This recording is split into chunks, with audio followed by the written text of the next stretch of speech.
Welcome back from that break. And now we're going to review some stories or headlines in the front pages of our national dailies. And as usual, we're going to start with the Daily Trust. ACF says North sidelined as Tinubu's Men Showcase project. I believe that is all on That's all in the front page of Daily Trust Hour.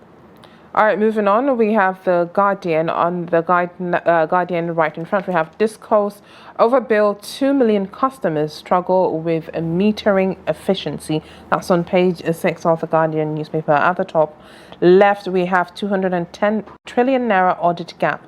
I needed time to get it right, said NMPC boss, it tells the Senate. We have NDLEA auctions drug traffickers' properties in Lagos, Kano, Ondo and Ogun.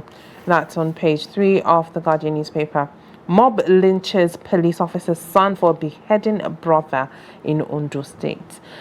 We have northern leaders criticize Tinubu's record as governor. Others rally in defense.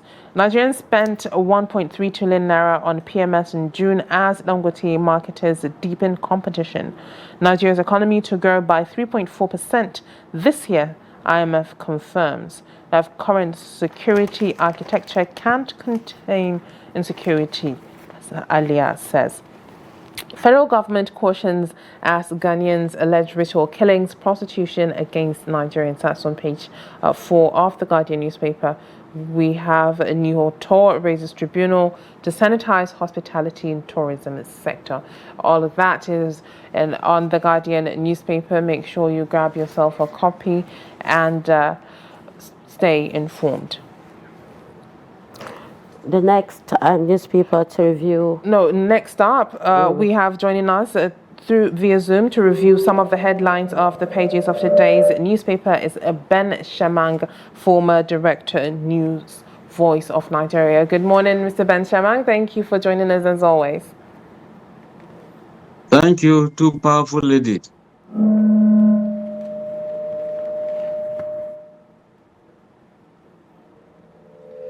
I believe we are having a little bit of technical difficulty. We cannot hear you. It's a bit low. I can hear you. I can hear you loud and clear. All right, we can hear you now, Mr. Shamang. Thank you for joining us again. We'll be looking at the front page of a Daily Trust. The headline that we have right there is ACF says North sidelined as Tinubu's Men Showcase project. What is your take on that? Because there have been a lot of talks about that particular issue. Yes, you see, the Arewa Consultative Forum, yes, they have a right to complain. Just like when Buhari was in government, you could see that the Yorubas also had reasons to complain. That Buhari was just patronizing only his Hausa, Fulani people and all that. So Afenifere was actually angered by that. Now there is a ton of event. You can see that you have a southerner as president, then the northerners are complaining. But I think that sometimes some of the complaints, we should also begin to look inwards. Why is it that I heard when you were talking about Sir Ahmadu Bello, this man brought in the new Nigerian. Where is it today? He brought in the new Nigerian Development Company. Where is it today? Quite a lot of things. Even the ABU that is named after him, you could see that in the north again, you just realize that some people were qualified to go into medicine to read. What are they given? Biochemistry or biology? They are neither professional teachers nor the doctors. So what are we talking about? And we should also look at, in terms of security, the Yoruba areas have been able to come out with what you call a single security outfit to fight, that's Amotekun, to fight insecurity in their region. But what is happening in northern Nigeria? This state is going that way, the other one is going this way. No, we are fearing, even when the north deserves more to have state police, they don't have it. You see many people who are opposed to it are rather coming from the north. Every time the fight is, or the struggle is, let's get our largest from the federal government of Nigeria. I mean, if you look at How many local governments do you have in the entire southeastern part of Nigeria? 95 or so. Now combine the local governments in Kano and Katsina alone. You have close to 90. So when money is being released from federation account, you look at how many local government, how much each local government gets. Then you combine that with what the state government gets. I think that in some areas we should also begin to look inwards. I have seen one social media influencer, Dambelo. He goes into primary schools, secondary schools in Kano, and he shows the decadence in those areas. We are not seeing all of these things. All we do is let's blame the government, let's blame the government. And there was a point that you had people from Igala land. Admiral Ogoy, Ibrahim Ogoy, was Chief of Defense Staff. You also had Air Marshal Alpha Mohammed Isaac. He was Chief of Air Staff. Ola Igal, David Jemibo from Kogi State. So at the point you could hear people say, oh no, it's not Connaught that is appointed. True, honestly, let's begin to look at it. When Jibril Aminu fought for and brought in the Nomadic Education Commission, it was to do a change around of if we get education right in the north, things will be okay. What is happening today is matter of Kashe Muraba. Let's just gather it and share. That is what is happening there. That the two Rochas from Imo State to build free schools in Sokoto, in Kano, in Kaduna, Jos, Bauchi, and some other places says a lot.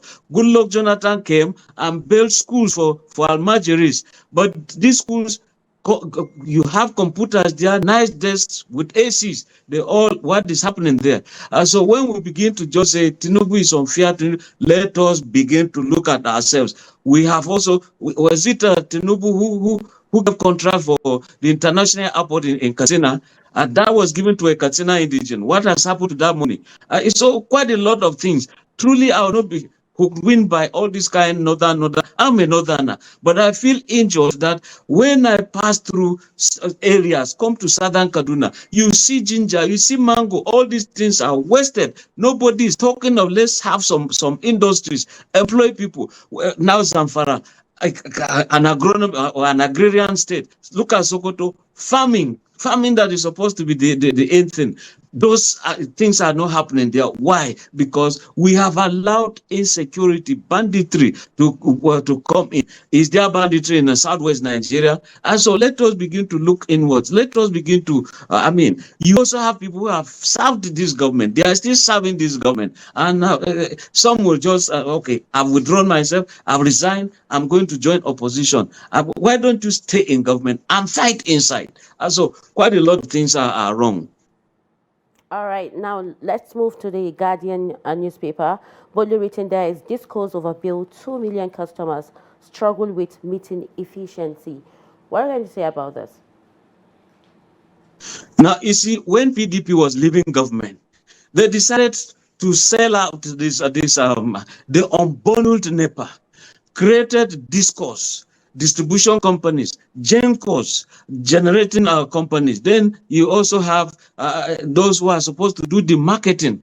Then the metering became an issue. You gave that company to individuals, and the law so much favored them. They wake up today and say they have increased tariff on consumption of electricity, and nobody challenges them. They just wait again. Nigerians are paying for darkness. Estimated bills. You go to some ministries, you go to some hotels, instead of you to say, okay, this is your bill, so million, some people go there and rather negotiate, get their cuts, and carry their debt ahead.